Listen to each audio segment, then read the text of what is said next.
기도합니다. 빌립보서의 가장 중요한 주제 중에 하나는 그리스도의 복음에 합당한 교회가 되는 것입니다. 복음에 합당한 삶의 중요한 측면 중에 하나는 하나 되는 것이다, 연합하는 것이다 라고 성경은 말하고 있고, 다른 측은 그렇게 하나 된 것을 힘써 지키는 것이라고 이야기했습니다. 바로 그것을 위해서는 한 마음을 갖고, 그 마음은 바로 그리스도 예수의 마음이고, 그것은 구체적으로 두렵고 떨림으로 우리의 구원을 이루어 가라 하는 명령, 그러면서 모든 일에 원망과 시비가 없이 해야 한다고 바울 사도는 빌립보 교회에 권면을 하였습니다. 그런데 이렇게 이제 권면을 하게 되면 우리는 그런 생각을 할 때가 종종 있습니다. 그런 말씀은 바울 선생이나 또는 예수님이니까 가능한 것이 아닙니까? 라고 물을 때가 있습니다. 바울 선생은 바로 그렇기 때문에 오늘 본문에서는 그리스도의 복음에 합당하게 살아간 동역자를 소개하고 있습니다. 오늘 나오는 동역자는 디모데와 에바브로디도 두 사람입니다. 먼저 19절부터 24절의 말씀을 함께 읽도록 하겠습니다. 19절부터 24절은 디모데에 대한 얘기입니다. 함께 읽습니다. 내가 디모데를 속히 너희에게 보내기를 주 안에서 바람은 너희의 사정을 알므로 안위를 받으려 함이니, 이는 뜻을 같이하여 너희 사정을 진실이 생각할 자가 이밖에 내게 없음이라. 그들이 다 자기 일을 구하고 그리스도 예수의 일을 구하지 아니하되 디모데의 연단을 너희가 안 하니 자식이 아버지에게 함같이 나와 함께 복음을 위하여 수고하였느니라. 그러므로 내가 내 일이 어떻게 될지를 보아서 곧 이 사람을 보내기를 바라고 나도 속히 가게 될 것을 주 안에서 확신하노라. 아멘. 그러면 왜 디모데였겠습니까? 오늘 본문에서 보면 21절과 22절에서 바울 사도는 하나는 부정적인 측면에서, 하나는 긍정적인 측면에서 디모데와 같이 행하라라고 말하고 있습니다. 먼저 21절에 보면 그들이 다 자기 일을 구하고 그리스도 예수의 일을 구하지 아니하였다라고 말하고 있습니다. 여러분, 바로 첫 번째는 이 부정적인 측면인데, 디모데를 가리켜서 말하는 게 아니라 많은 사람들은 어떻게 일한다는 것입니까? 자기 일을 구하고 그리스도 예수의 일을 구하지 않는다라고 말하고 있습니다. 여러분, 지금 사도는 믿지 않는 사람한테 편지를 쓰고 있는 것이 아닙니다. 빌립보 교회에 편지를 쓰고 있는 것이에요. 그러니까 교회 안의 모습을 이야기하는 것입니다. 그러니까 우리가 우리 자신을 보아도 때로는 정말 처음에는 선한 마음으로 이 섬김을 시작을 했다가 이 섬김을 하다 보니까 이 섬김이 너무 힘든 거예요. 그러면 어떤 생각이 듭니까? 그러면 소위 본전 생각이 드는 거예요. 그러면서 아이고, 이거 내가 뭐 어떻게 그때 말이야 한다고 했다가 말이야. 그래서 여러분, 미국에서도 그랬다고 해요. 제1차, 2차 대각성 운동이 있었을 때 조지 휘틀필드 목사님이 있었습니다. 그 목사님은 정말 말씀의 은혜가 풍성하신 분이셨어요. 그래서 그 목사님이 집회를 인도할 때마다 사람들이 수없이 회개하고, 그리고 회개할 뿐만 아니라 정말로 자신의 것을 다 들여서 주님께 헌신하는 일들이 일어났던 거예요. 그래서 그 중에 여러분, 그 미국을 세워갔던 인물 중에서 벤자민 프랭클린이라는 사람이 있습니다. 근데 그 사람이 그랬다는 겁니다. 야, 이번에는 절대 내가 지갑을 열지 않으리라. 그렇게 굳게 마음을 먹고 퇴근하고 나서 집회로 가면 몇 시간 후에 자기가 모든 지갑채 헌금통에 놓고 나오는 그런 일이 있었다는 거예요. 그리고 나서 이분이 깊은 그렇게 은혜가 있었던 사람은 아닌데 돌아와가지고 후회를 하는 거죠. 내가 왜 그랬을까? 여러분, 무엇을 말합니까? 우리가 주님께 은혜 받고 주님을 섬긴다고 하지만 그 섬김의 시작은 은혜롭게 시작할 수 있습니다. 그런데 그 은혜를 끝까지 보존해 가는 것은 쉬운 일이 아니에요. 여러분, 빌립보 교회의 모든 성도들이 주님을 섬겨 나갔을 때 처음에 나쁜 마음으로 시작했겠습니까? 그렇지 않습니다.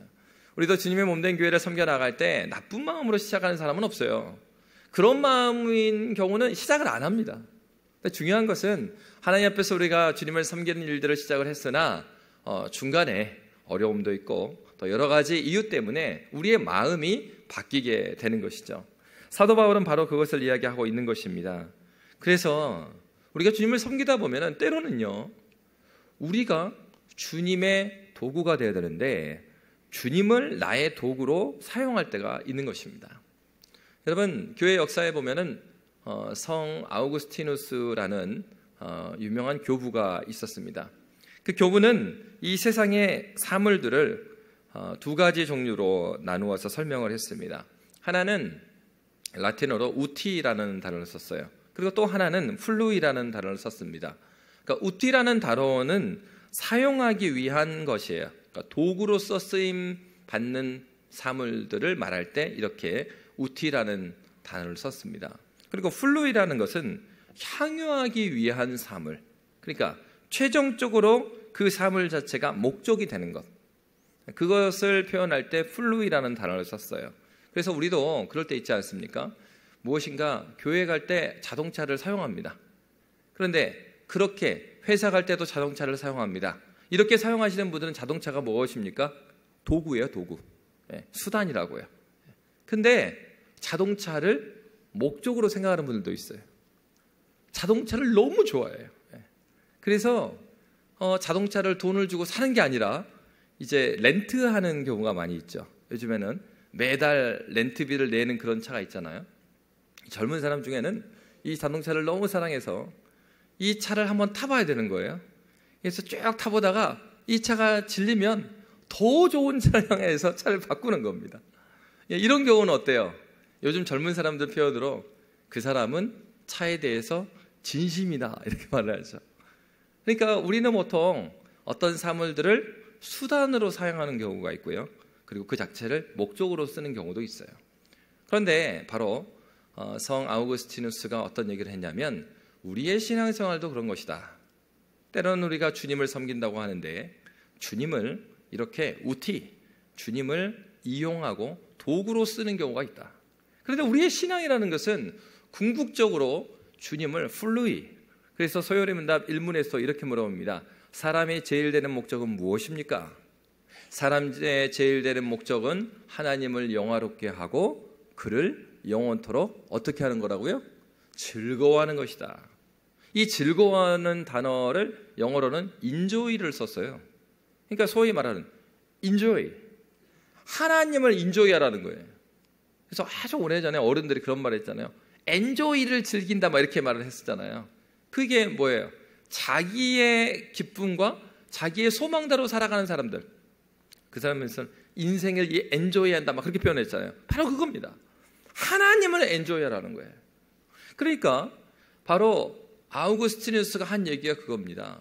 하나님을 섬긴다는 건 하나님 그분으로 만족하고 그분을 즐겨야 된다는 거예요. 그래서 때로는요, 우리가 주님을 섬긴다고 하는데 무엇을 섬기고 있냐면 그 일 자체를 즐기는 경우가 있어요. 그래서 한 자매가 그 얘기를 하는 거예요. 자기가 처녀 때는 정말 교회에 헌신해서 아침 새벽에 나왔고요, 저녁 밤늦게까지 집에 안 가고, 이 자매가 막 교회를 막 섬겼단 말이에요. 결혼하는데 갑자기 이 자매가 섬김을 많이 하지 않고 가만히 있어요. 그래서 이제 물어봤습니다. 아니 자매, 어떻게 신랑도 열심히 있는 형제인데 왜 갑자기 그 섬김을 이렇게 많이 안 하고 그렇게 하는 거야? 딱 물어보니까 이 자매가 그러는 거예요.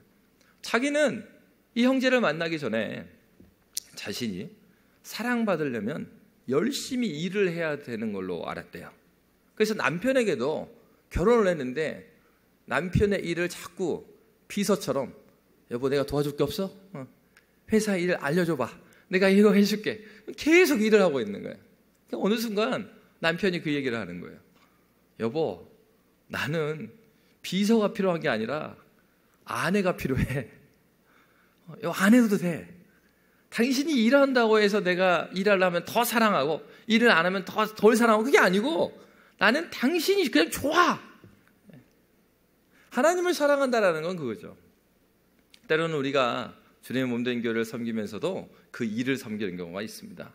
근데 그 일을 섬기는 걸 잘 보면 일을 섬기는 것이 아니라 누구를 섬기고 있는 것입니까? 자신을 섬기고 있는 거예요. 하나님으로 채우지 않는 그 마음 가운데 그 일을 통해서 자신이 인정받기를 원하고 자신을 섬기고 있는 경우도 있습니다. 이것은 특정한 누구누구가 가지고 있는 것이 아니고요, 그리스도인 우리 모두에게 가지고 있는 그런 죄된 성향이에요. 그래서 사도 바울은 그 얘기를 하는 거죠. 사람들이 어떻게 한다고요? 자기 일을 구하고 그리스도 예수의 일을 구하지 않는다. 그런데 바로 지금 추천하고 있는 디모데는 어떤 섬김을 했습니까? 22절의 말씀에 보면 디모데의 섬김을 사도 바울이 이렇게 소개하고 있습니다. 22절 말씀 함께 읽겠습니다. 디모데의 연단을 너희가 안 하니 자식이 아버지에게 함같이 나와 함께 복음을 위하여 수고하였느니라. 아멘. 여기에서 수고하였느니라 이 단어는 에듈루센이라는 단어로 노예처럼 수고하다 이런 뜻을 갖고 있어요. 노예한테 쓰는 거예요. 그냥 수고가 아니라 노예처럼 수고했다라는 거예요. 그런데 사도 바울은 노예처럼 수고한 디모데, 그럴 뿐만 아니라 22절의 초반부에 디모데의 연단을 너희가 안다라고 말하고 있습니다. 그러니까 디모데는 굉장히 연단받은 사람이었다라고 했어요. 여러분, 연단받았다는 것은 무엇입니까? 연단이라는 단어 자체는요, 도키마조라는 그 어원을 가지고 있는데, 이 단어는요, 그 광석을 캐가지고 그 뜨거운 용광로에 넣습니다. 용광로에 쫙 집어넣으면은 그 온도에 따라서 이 용광로에 들어갔을 때 이 녹는 점의 차이에 따라서 이 불순물들은 다 녹아가요. 그러죠? 그래서 오랫동안 재련의 과정을 통하여서 다 녹을 건 녹고 최종적으로 남죠. 뭐가 남습니까? 원석이 남는 거예요. 그러니까 이 많은 물질이 섞여 있는 광석을 그 용광로에 집어넣을 때 진짜 최종적으로 남는 거. 그래서 뭐 그런 얘기 하잖아요. 순금, 금의 그 정밀도가, 순도가 얼마나 되느냐, 뭐 이렇게 이야기를 하잖아요. 그럴 때 사용하는 단어인 거예요. 그러니까 그 사람이 누구인지 연단을 받았다는 거예요. 그러니까 연단 가운데 깊이 들어가면은 그 사람이 누구인지가 하나하나 허물이 벗겨져요. 양파의 껍질을 벗겨듯이 내가 누구인지가 막 벗겨지는 거예요. 그런데 디모데는 어떻게 된 겁니까? 연단을 받았다는 것은 그렇게 고통 가운데 많은 연단을 통하여서 드러난 디모데가 어떤 사람이었어요? 노예처럼 수고한 사람이었다, 이렇게 말하고 있는 것입니다. 여러분, 사도 바울과 같은 그 사도의 눈에서, 그리고 여러분 성경을 보면 바울처럼 이렇게 성격이 곱고요, 굉장히 디테일한 사람이 없어요. 굉장히 철저한 사람이 바울이.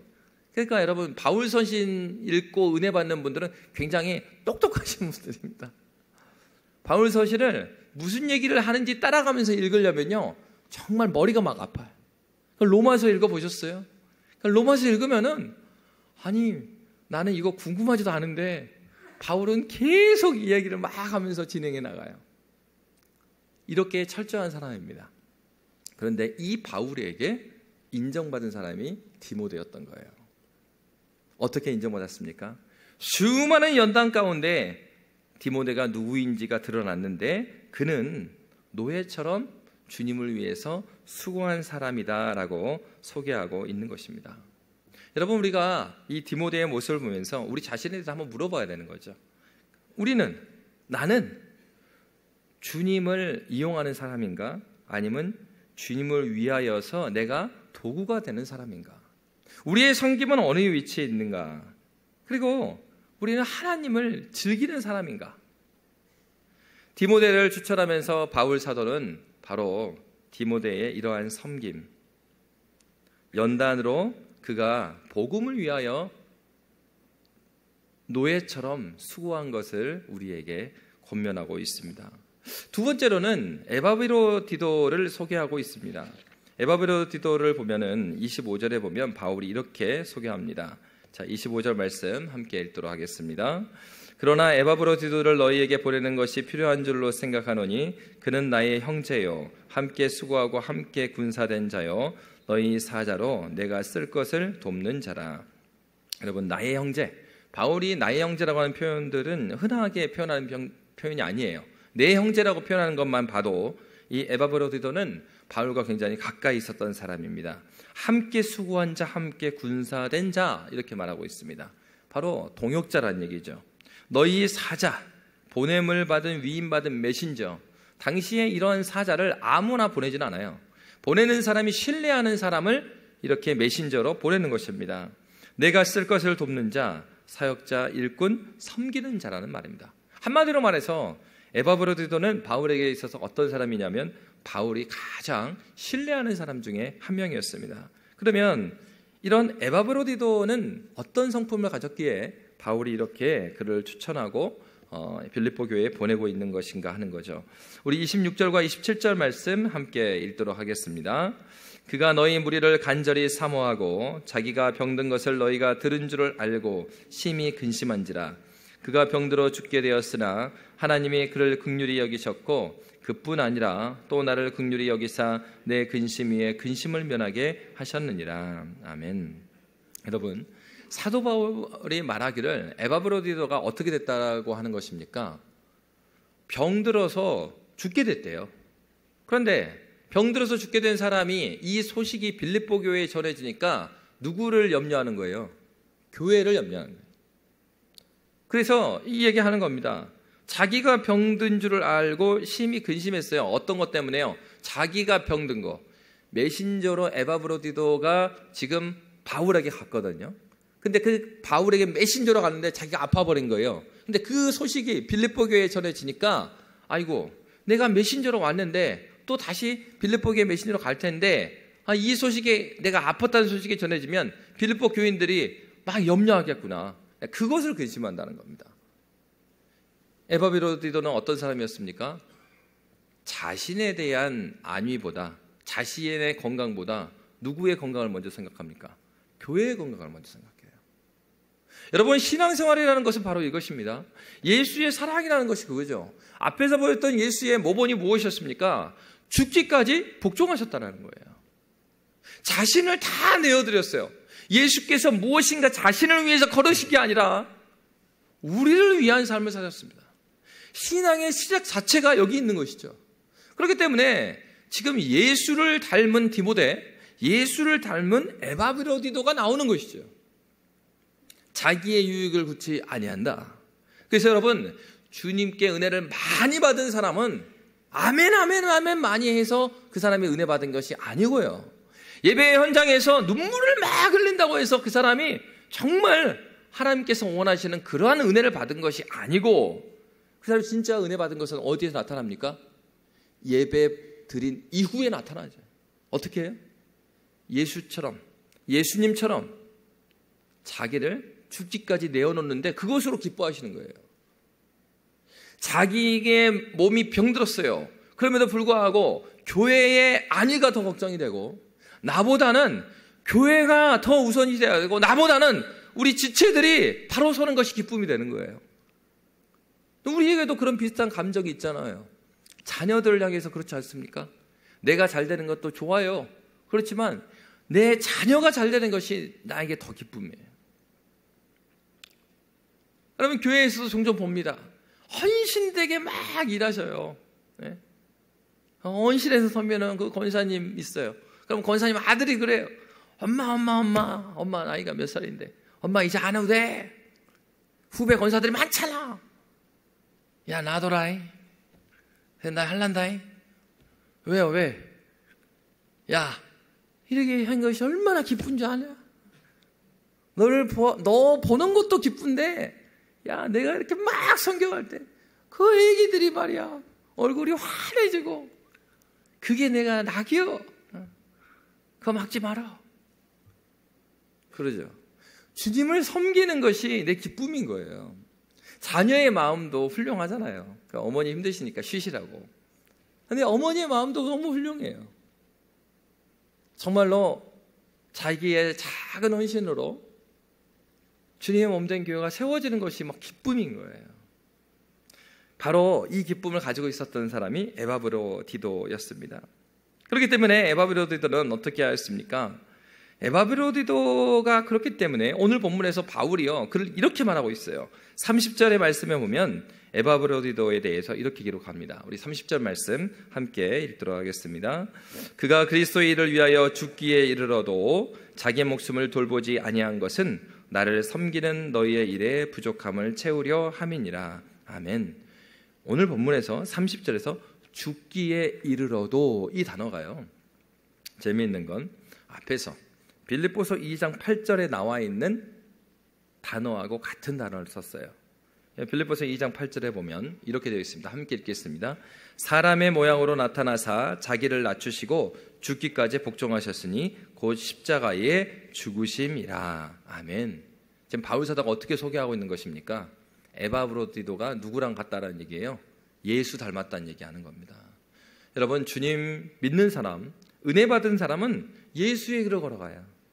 그래서 그리스도의 일을 위하여 죽기에 이르러도 자기 목숨을 돌보지 아니한 것은 이렇게 표현하고 있는 거죠.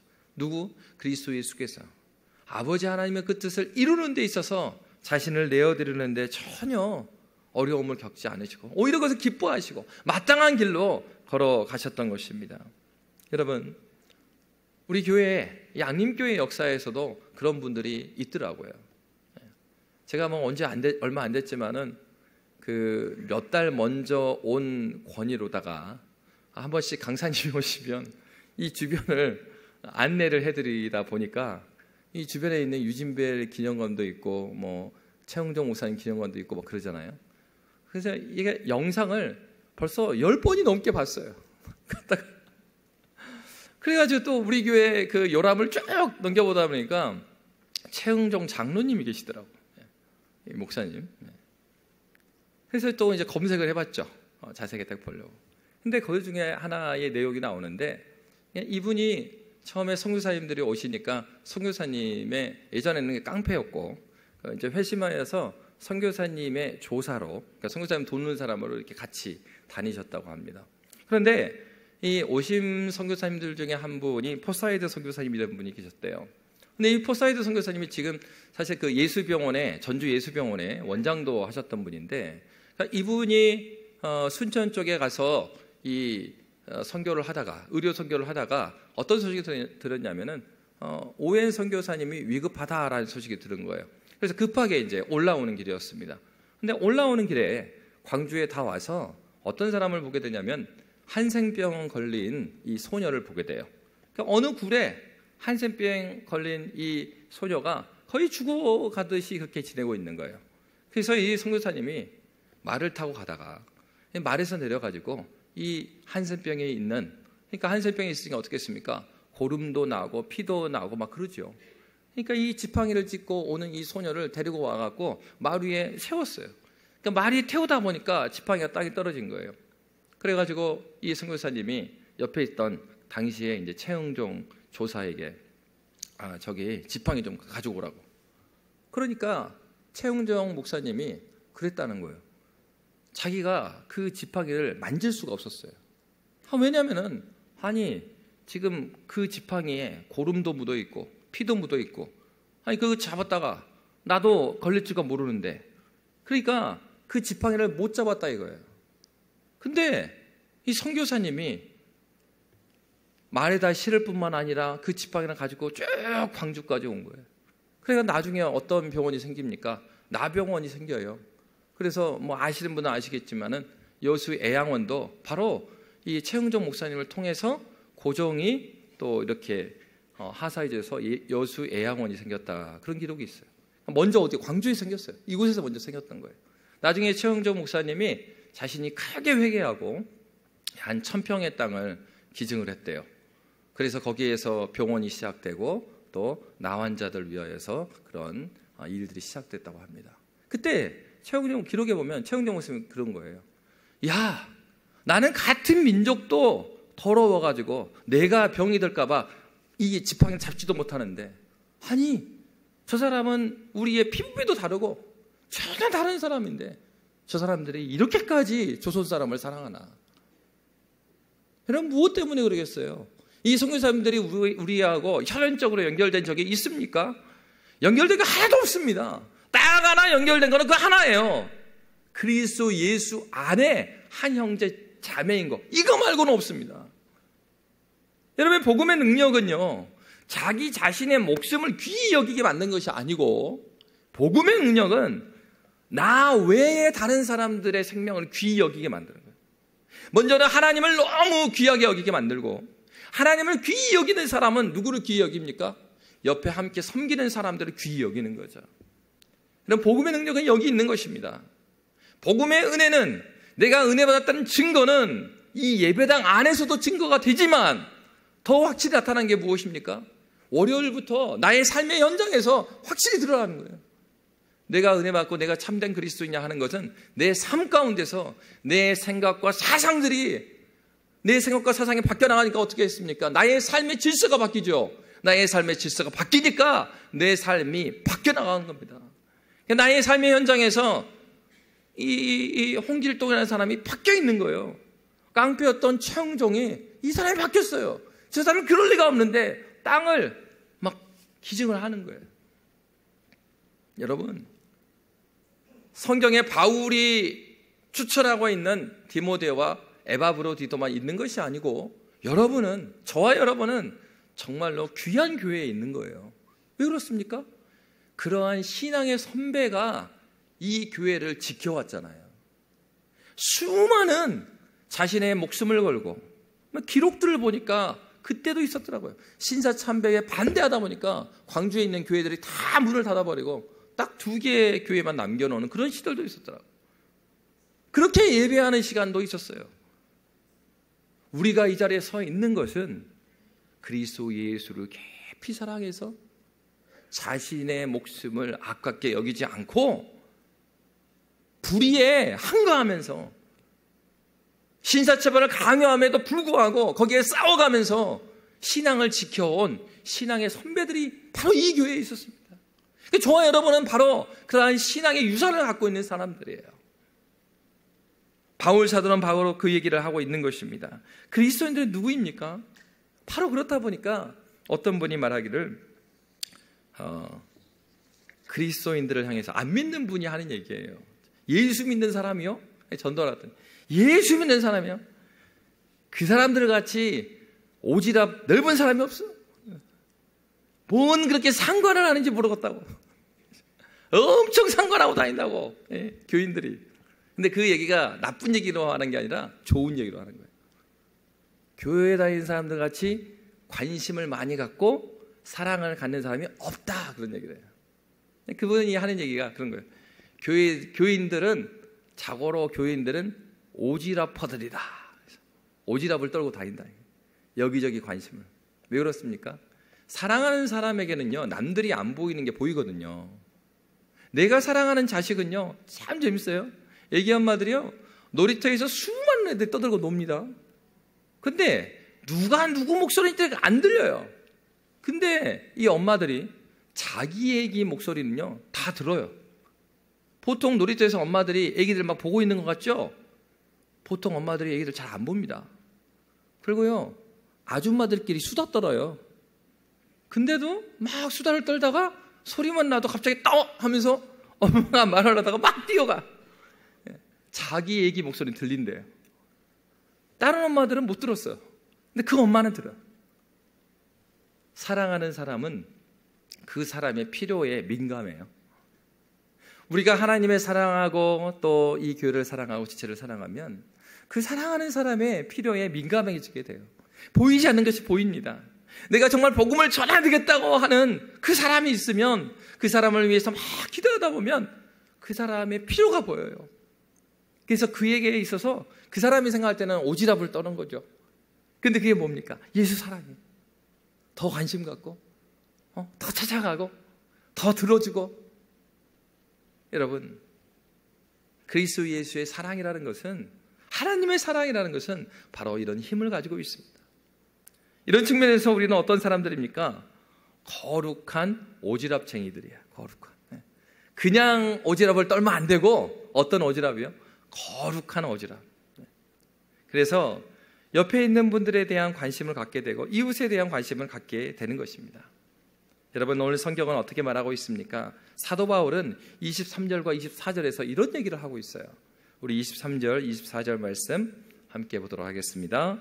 그러므로 내가 내 일이 어떻게 될지를 보아서 곧 이 사람을 보내기를 바라고 나도 속히 가게 될 것을 주 안에서 확신하노라. 아멘.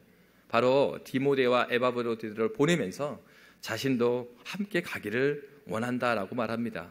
그런데 그 확신을 어디 안에서 확신한다고 말하고 있습니까? 주 안에서 확신한다고 그래요. 여러분, 빌립보서를 포함해서 사도 바울이 쓴 바울 서신을 보면은 주 안에서, 그리스도 안에서 이런 단어를 계속 쓰고 있습니다. 사도 바울이 자주 쓰는 말 중에 하나가 주 안에서예요. 여러분, 이런 사랑이 나올 수 있는 이유는 사도 바울의 안경이 주 안에서 쓰는 안경 때문에 그래요. 주님의 눈으로 바라보기 때문에. 빌립보 교회 사실은 위로를 사도 바울이 받아야 됩니다. 사도 바울이 지금 감옥에 있고요, 이 교회에 시작하고 헌신하고 이 교회에 시작하기 위해서 옥에도 갇히고 매를 맞았던 사람은 사도 바울이에요. 근데 그렇게 세워놓은 교회 안에서 둘이 싸우고 있으니까 사도 바울이 얼마나 마음이 아프겠어요. 그럼에도 불구하고 사도 바울이 어떻게 말합니까? 내가 속히 너희에게 하고 싶다. 그들을 위로합니다. 왜 그렇습니까? 사도 바울이 주 안에 있기 때문입니다. 여러분, 우리에게 그러한 사랑, 디모데의 헌신과 에바브로디도의 그러한 죽기까지 주님을 섬겨나가는 그 섬김의 근원은 바로 여기 있습니다. 우리가 주 안에 있을 때 신자의 삶에는 꽃길이 없습니다.